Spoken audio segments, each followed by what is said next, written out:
Greetings. We're here with you today at Black Fact Central. Coming to you live one more time. Just trying to help you thrive. Hopefully we don't have to go out and try to revive anybody out there today, because we're caught up right here in our headquarters, and we're still under the lockdown. So while we lock down, let's rock down a little bit. Today we're starting off a new week, and we're going to talk a little bit today. Let's see what we got here today. See what our proverb for today is. Proverb for today: what one hopes for is always better than what one has. What one hopes for is always better than what one has. And that's an Ethiopian proverb from the Gala people of Ethiopia. What one hopes for is always better than what one has. So that one sounds to me a lot like the grass is always greener on the other side. And we'll come back to that a little bit later. But we never really explain, because the proverb is like oak. It loses all its power if you have to explain it. So it's best that the person you're telling it to figures it out on their own. So that's what I like to let y'all do. Figure it out for yourself. Oh yeah, I like that better. Now you can see my shirt a little bit better there. All right, now before we get started with this story, we're gonna do another little warm-up activity here. And this one is gonna be out of our book here, coming right out of the book, Little Known Facts in Pan-African History. And this one here is an interesting one. Sure, some of you will find it interesting. And if anybody out there gets a chance, you should go in, check it out, research it for yourself. I have not researched this particular fact, but I got it from a very reliable source. So I was satisfied with my source. The first quote unquote Negroes in Virginia were not slaves. They were refugees from the West Indies. It was not until 1653 that chattel slavery of black people came, due to a court decision won by a quote-unquote Negro master, Anthony Johnson, who claimed that his servant, John Casor, was due to serve him for life. Casor lost his suit for freedom. The slaves for life were certain white convicts sent from England at that time. Yeah, there was a lot in there. And some of that, I'd have to go back and research that. But that whole part about the white convicts, though, we do know there were a lot of them here in the Americas, because America was founded by convicts. It was a penal colony. So consider it to be like Alcatraz on steroids, or Devil's Island, or one of those kind of places. That's very good description of America. So that's how that fits right in to our story today. This story has more than one name, as many stories do. You can describe it a number of different ways, and you can find it in more than one locale.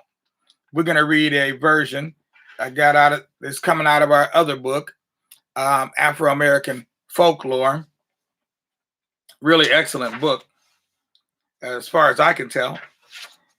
And let's see, where's the story at for today? Oops, I had it right here. Here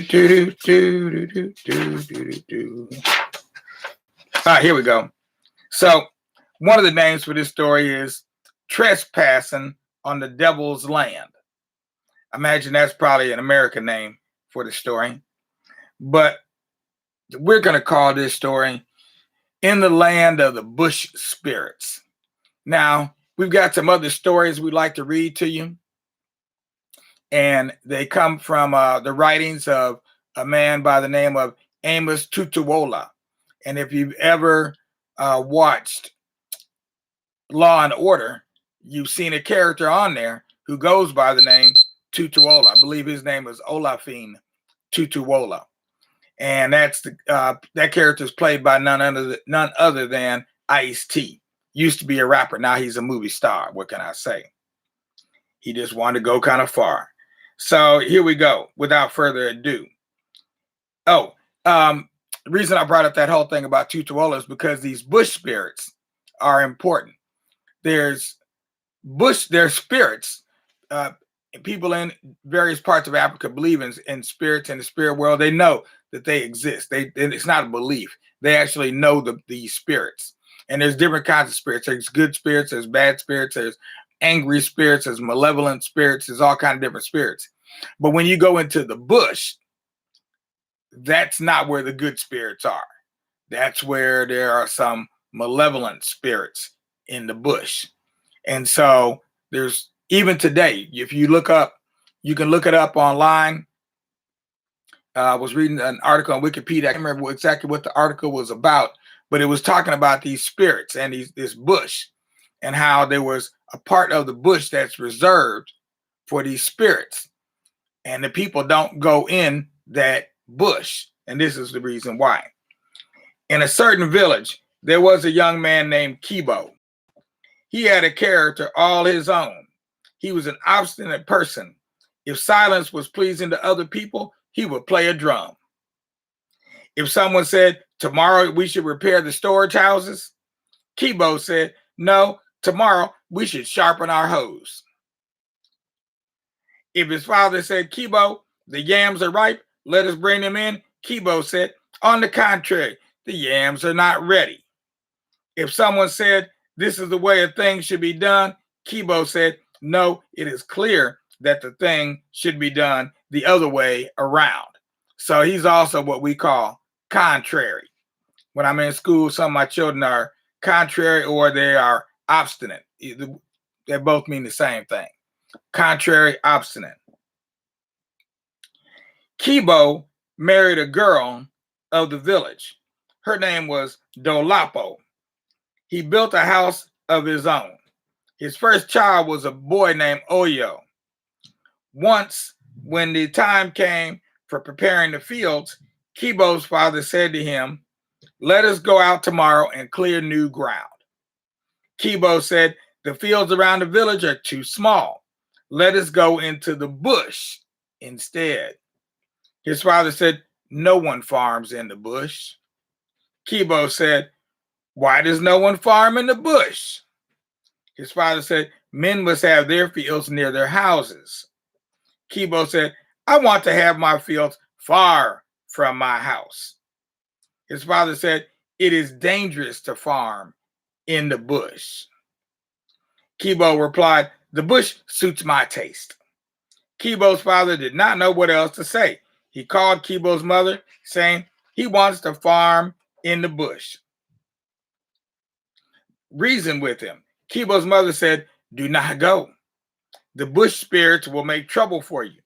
Kigbo said, oh, they will not trouble me. My name is Kigbo. Hello. His father called for an elder of the village. The village elder said, Kigbo, our ancestors taught us to avoid the bush spirits. Kigbo said, nevertheless, I am going. He went to his house. His wife Dolapo stood at the door holding Oyo in her arms. Kigbo said, prepare things for me. Tomorrow I'm going into the bush. In the morning, he took his bush knife and his knapsack and walked a great distance. He found a place and said, I will make my farm here. He began to cut down the brush. At the sound of his chopping, many bush spirits came out of the trees. They said, who is cutting here? Kigbo said, it is I, Kigbo. They said, this land belongs to the bush spirits. Kigbo said, I do not care. He went on cutting.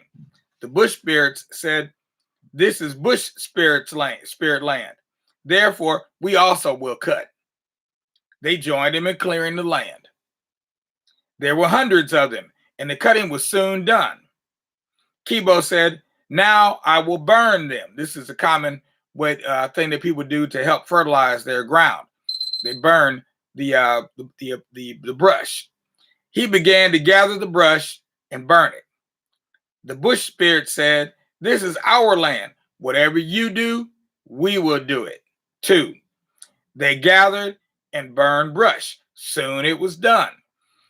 Kigbo returned to his village. He put corn seed in his knapsack. His father said, "Since you have returned, stay here. Do not go back to the bush." His mother said, "Stay and work in the village. The bush is not for men." Kigbo said, "In the bush, no one gives me advice. The bush spirits help me." To his wife Dolapo, he said, "Wait here in the village. I will plant. When the field is ready to be harvested, I will come for you." He departed. When he arrived at his farm in the bush, he began to plant. The bush spirits came out of the trees. They said, "Who's there?" He replied, "It is I, Kigbo. I am planting corn." They said, "This land belongs to the bush spirits. Therefore, we also will plant. Whatever you do, we will do." They took corn seed from Kigbo's knapsack. They planted. Soon it was finished. Kigbo went to a village where he had friends. He rested there, waiting for the corn to be grown. In his own village, his wife, Dolapo, and his son, Oyo, also waited. Time passed. There was no message from Kigbo. At last, Dolapo could wait no longer. She went into the bush to find her husband, carrying Oyo on her hip. They came to Kigbo's farm. The corn stalks were grown, but the corn was not yet ripe. Oyo said, "I want some corn." His mother said, "The corn is not yet ripe." Oyo said, "I'm hungry."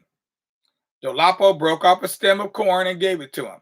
The bush spirits came out of the trees saying, "Who is there and what are you doing?" She replied, "It is I, the wife of Kigbo. I broke off a stem of corn to give the little one." They said, "Whatever you do, we will do." They swarmed through the field, breaking off the corn stalks. Soon it was done, and all the broken stalks lay on the ground. At this moment, Kigbo arrived. He saw Dolapo and Oyo, and he saw the corn lying on the ground. He said, "The corn is ruined." Dolapo said, "The bush spirits did it. I broke off only one stalk. It was Oyo's fault. He demanded a stalk to eat. I gave him a stalk. Then the bush spirits did the rest." She gave Oyo a slap. The bush spirits came out of the trees.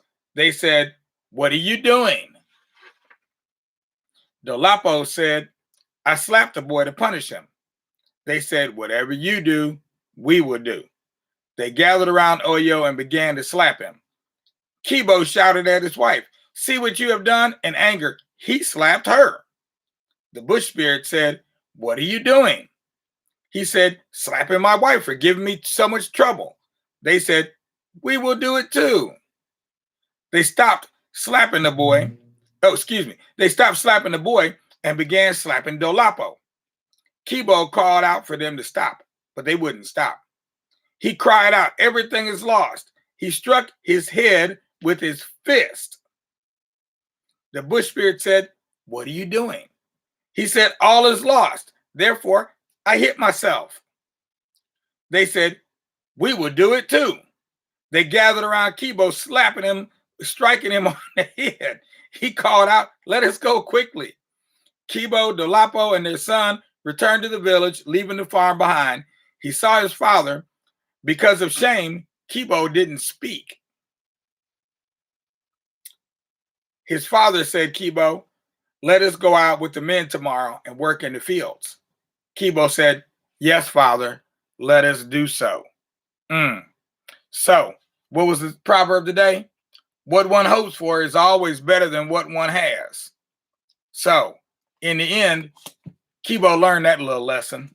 He figured it out, that he should have done what other people suggested that he do in the first place and grow his crops in the village, not out there in the bush with the bush spirits.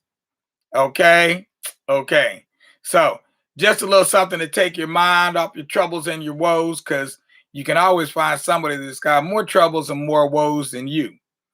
Hopefully, you won't have woes like Kigbo, because he lost his crop, and yeah, he got beat up, and his whole family got beat up. So hopefully your life's gonna go a little better than that. Meanwhile, our time is up. Make sure, if you're watching on YouTube, subscribe below. And if you're watching on Facebook, make sure to give us a like, give us a share, so show somebody else that you really do care. Share, pass on the word, because the word needs to be heard. We need to get these stories out of. These are I'm reading to you some of the old stories that you won't find in all the nice pretty picture books. Okay, so sometimes I do that, sometimes I read other things. But I've got some other stories coming soon from the works of Amos Tutuola. Yeah, those are going to be special, and he's going to be, some of those stories are going to come out the bush too, because I used to read those stories when I was a child, and I remember them. I love them. They've got some good lessons in there. All right, so have a good day. Peace out. Without a doubt, don't work too hard. Work smarter, not harder. All right, see you next time. And I see you out there, Christy. How you doing?